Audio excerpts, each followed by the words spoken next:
PBB, nakilala ko yung PBB. Oo nga. Anyway, Ano? sabi ko kaya kasi kailangan niya mag-beach, kailangan niya lumabas, kailangan namin mag-inuman. So wala siyang time yun. Kasi busy.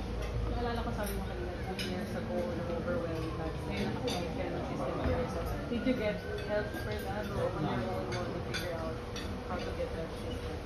I always knew that to be successful, you need to have a system.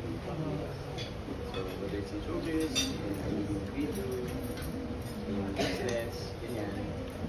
And now of course, syempre may sleep apnea nga ako. So I really try my best every day sa umaga na ayusin yung morning routine ko, na maging consistent, diba? So yun, again, like I feel like you have a system in place. Ikaw na lang nakapigil. Ako na nakapigil.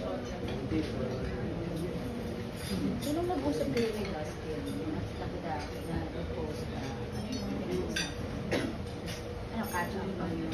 Catch up, kung ano nangyari sa loob ng bahay, yung mga haters niya, ano yung pwede niyang gawin.